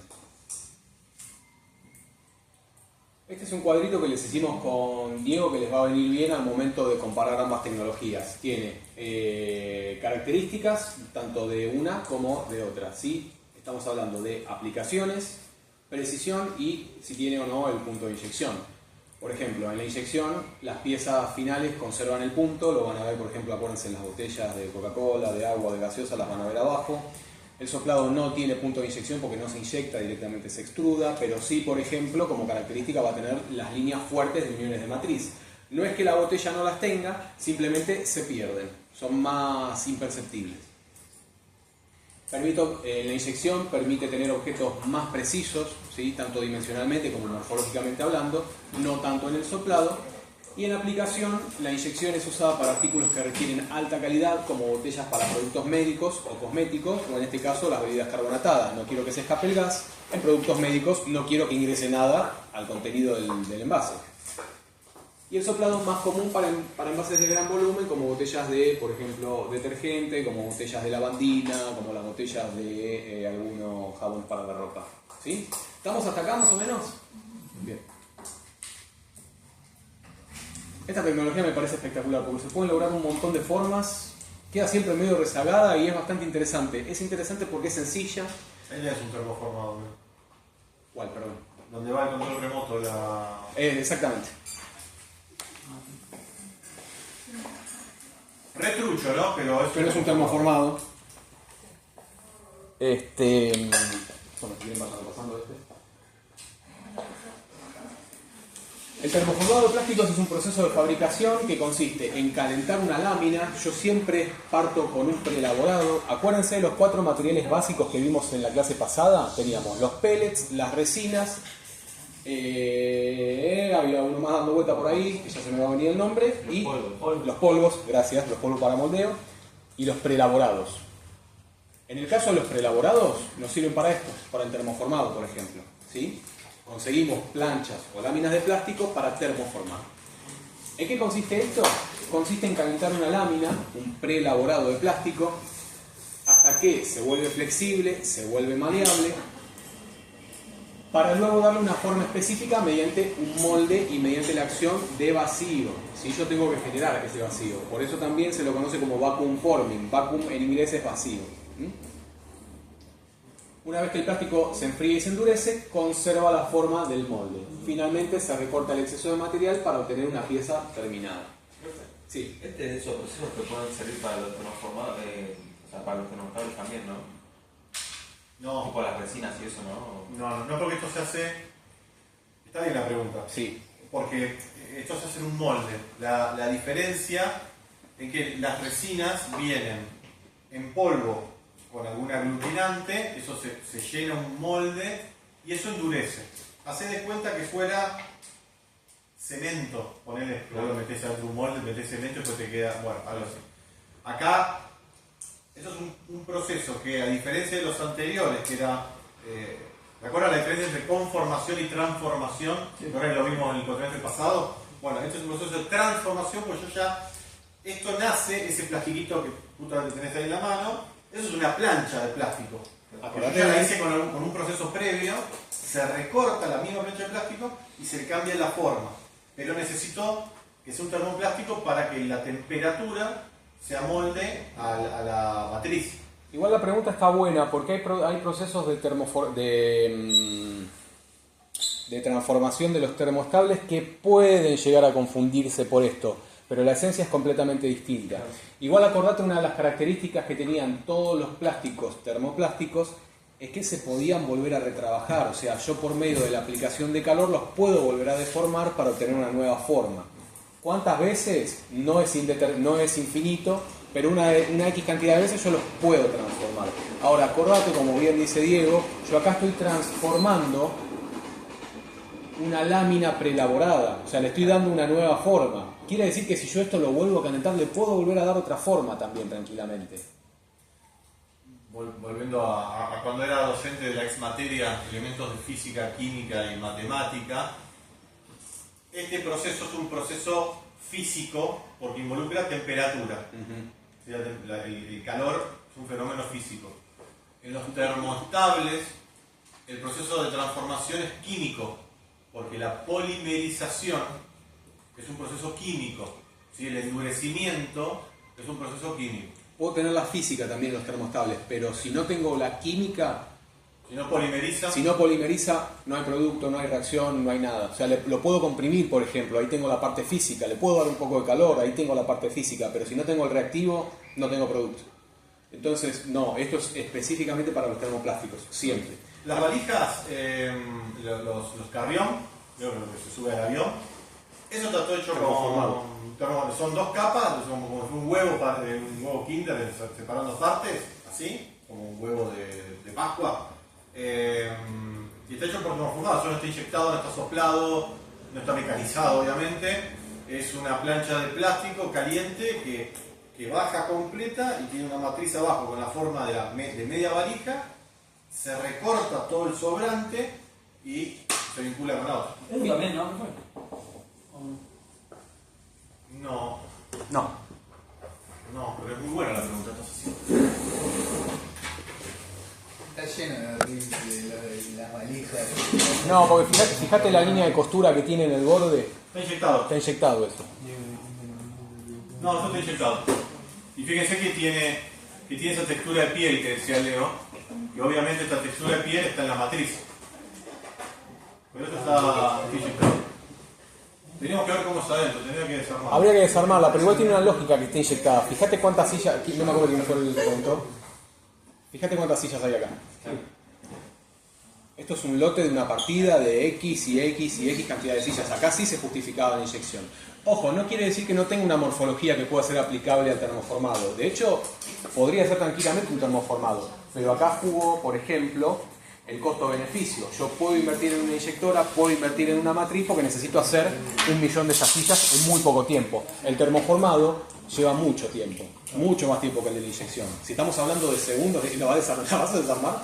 La voy a desarmar y si la rompo no hay testigos acá. Porque hay testigos acá, ¿no? Esperá que giro el celular y te grabo. Pero... Vos seguimos. Saca un tema más de parcial ahí. Saquen esto. Chantas. A lo que voy, puede tener la morfología tranquilamente, pero acá inciden otros factores, como por ejemplo el tema de la repetibilidad, el tema de la tirada, el tema del tiempo, ¿sí? Fíjense también los tamaños que yo puedo manejar con el termoformado, o sea, y miren el tamaño de esta pieza en comparación con el tamaño con el operario. Estamos hablando de una pieza muy grande, más grande incluso que estas sillas, con lo cual podría llegar a ser, pero acá jugaron en cuenta o tuvieron en cuenta otros factores, ¿sí? Todos los termoplásticos pueden ser termoformables, algunos más sencillos, algunos más complejos, pero todos puedo termoformarlos.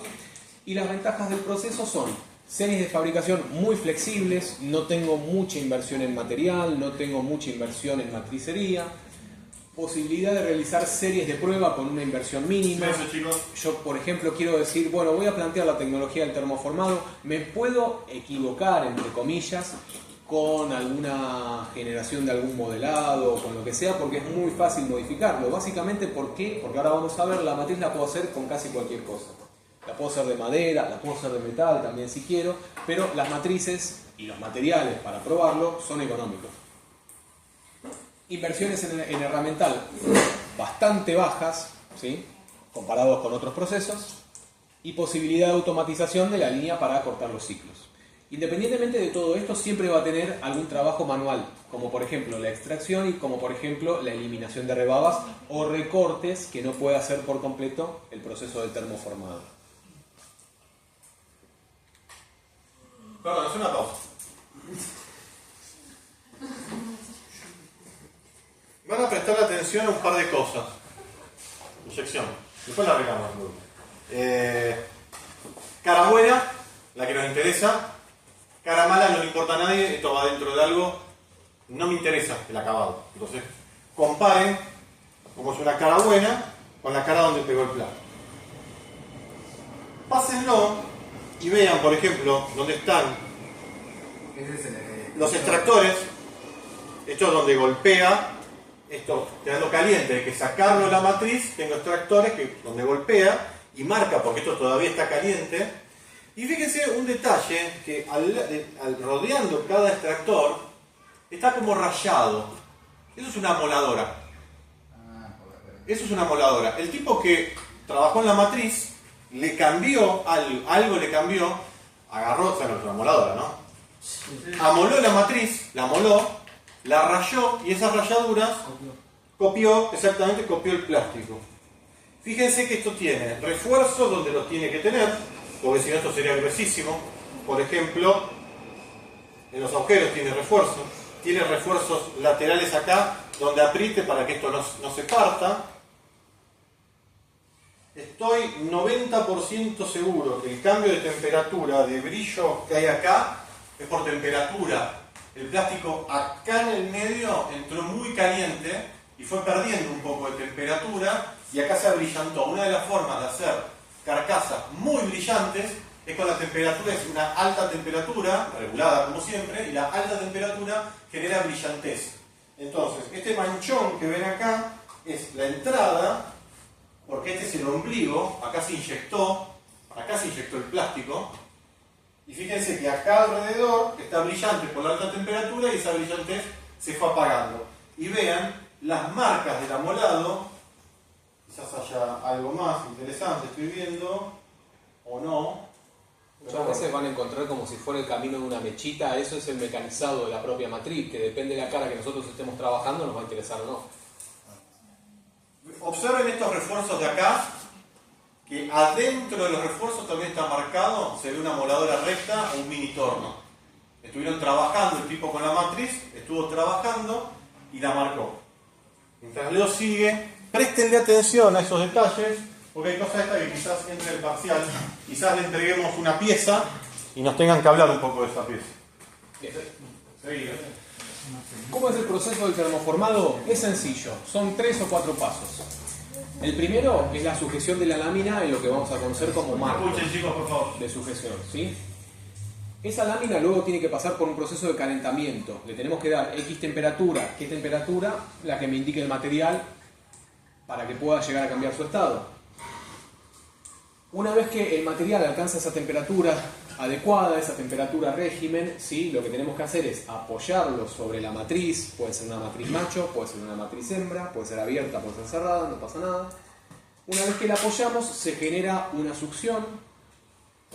Caso ejemplo, si quieren hacer en algún momento algún experimento casero con una aspiradora, ya pueden generar una succión. No digo que lo hagan industrialmente así de esa manera, pero se genera el vacío, ¿sí? Y el vacío hace que el plástico empiece a copiar todas las paredes, todas las cavidades que tenga el molde. Esos son básicamente los 4 pasos del termoformado. El quinto, que no está especificado acá en lo que es el esquema, es una vez que lo retiramos, siempre tengo que cortar excedentes. Si tengo partes huecas, seguramente también las tenga que recortar en un proceso aparte, ¿sí? Porque esto, por ejemplo, no me permite hacer orificios, ¿sí? Básicamente ese es el proceso. Tengo normas y tengo tipología, las piezas son siempre cáscaras abiertas. Es posible el control de la forma y las dimensiones, pero va a depender también mucho de la temperatura y mucho del material que estemos utilizando. La cara buena va a ser la que entre en contacto con la matriz, y qué tan buena va a ser la cara depende de qué calidad tenga la matriz, o sea, depende del detalle más o menos que tenga la matriz. Se pueden lograr muy buenas piezas con termoformado. Los espesores tienden a no ser constantes, varían, pero realmente es una variación que a nosotros no nos va a impedir hacer nada, ¿sí? Solamente sepan que no tiene un control dimensional tan bueno como tiene la inyección, por ejemplo. La profundidad de la pieza está limitada por el estiramiento, ¿sí? ¿Se acuerdan cuando hablábamos de embutido y de estampado? Que el embutido de la chapa yo por ahí no lo puedo hacer de un solo paso, o si, por ejemplo, el recipiente donde yo voy a hacer el embutido es muy profundo, puedo llegar a desgarrar el material. Acá puede pasar exactamente lo mismo. El material puede verse debilitado porque es muy delgado, porque se pasó el calor, etc. Y la cavidad a la cual yo tengo que meterlo es bastante grande, bastante pronunciada, y tengo una limitación por ese estiramiento. O sea, puedo producir un desgarre del material mientras yo lo estoy trabajando. No admite insertos, sí, por el contrario, puedo generar alguna soldadura de plástico después, puedo agregar algún aditivo metálico, pero tengo que pensar previamente en el diseño para incluirlo como un postproceso, ¿sí? Este es un proceso que me permite generar forma, pero no me permite generar otra cosa, ¿sí? Puedo generar mediante forma los refuerzos, puedo generar sobrerelieves, puedo generar bajorrelieves, y tengo que tener también en cuenta que siempre, pero siempre que trabaje con este tipo de piezas, voy a trabajar con ángulo de desmolde y con radios mínimos, ¿sí? También no puedo trabajar con aristas a 90 grados. ¿Estamos, chicos, con esta tecnología más o menos? Bien. Algo habíamos hablado en la extrusión soplado. Perdón que, muy cortito. Sí. Ahí va a haber una cierta coincidencia en los polímeros que yo puedo, por ejemplo, soplar a los que les puedo hacer vacuum. Porque sigo necesitando polímeros que cuando yo los estire, se porten bien con ese estiramiento, reaccionen bien, no se partan, no se deformen o sean demasiado rígidos y no lo puedo hacer. Entonces, por ejemplo, el PVC, que es un gran material para hacer una extrusión soplado, como vimos anteriormente, también es un excelente material para ser termoformado, porque es un material dócil que se permite estirar. Termoformar a veces es muy difícil realmente. Sí, a veces puede llegar a ser complicado. Acuérdense lo que dije, que puede ser que puedan usarse todos los termoplásticos. Van a ver que hay algunos que son más usados que otros. Si yo quisiera, podría termoformar ABS, sí, con mucha investigación, con mucha práctica y toda Mucha la limitación. Podría, pero va a tener muchísimas limitaciones. Por ejemplo, esta carcasa en ABS no podría termoformarla nunca. Se me quiebra. No llegó a mitad de camino que se quebró. Acuérdense de la rigidez del material, la fluidez que pueda llegar a tener el material, la temperatura a la cual yo puedo calentar el material también influyen mucho, ¿sí? Pero sepan que yo puedo termoformar todo, pero tiene limitaciones, dependiendo del material. Y el lado ese, viste que cuando se usa para las impresoras 3D de la ABS suelen estar las impresoras con la atmósfera controlada. Tipo, por lo menos por lo que yo había visto, es como que siempre ponen en las impresoras que están cerradas. Debe ser para controlar la temperatura que sea constante. Puede ser para hacer un control de temperatura. Me parece que es por un tema de las capas, o sea, la temperatura realmente está en la temperatura por un tema de que las capas si no se adherían bien o algo de eso. Es que pierden temperatura y no se adhieren bien las capas, pero tranquilamente el ABS lo puedes imprimir sin ningún control de atmósfera ni nada. De hecho, acá se imprime ABS y no. Pero depende también qué vayas a hacer con esa pieza. Si vos estás imprimiendo a veces para hacer una maquetita de estudio, para hacer un adorno, es una cosa. Pero si vos estás imprimiendo, por ejemplo, un engranaje o una pieza de auto, que ahora se está usando mucha impresión para hacer piezas de auto. Estaba viendo un auto eléctrico nuevo que llegó acá, como el Tito, pero viene de... Es un espanto, sí, yo sé. Pero odiamos el Tito. Pero... Voy a dejar de escuchar esto cuando termines a decir. Viene un autito, vi el otro día Un autito, en está bien. YouTube, sí. Un autito italo-chino que se empezó a vender acá y tiene 50 piezas hechas con impresión 3D. No saben lo que es la calidad de las piezas hechas en impresión 3D. Y algunas están sometidas a algunos esfuerzos. Es un auto. Entonces, quizás ahí sí sea el ABS de nuestra atmósfera que haga que la cohesión entre capas sea muy buena porque está sometido a esfuerzo. Diego, Aguante el Torino, qué sé yo. Sí. ¿vamos a hacer un break de 10 minutos? ¿Podemos hacer un break de 10 minutos? ¿Cuánto? ¿Falta mucho? Sí, falta. Sí, chicos. Esperen, no se levanten. Son 16 y 20. ¿Cuánto hablamos? ¿20 minutos? ¿20 minutos está bien? ¿Para Gran Pis?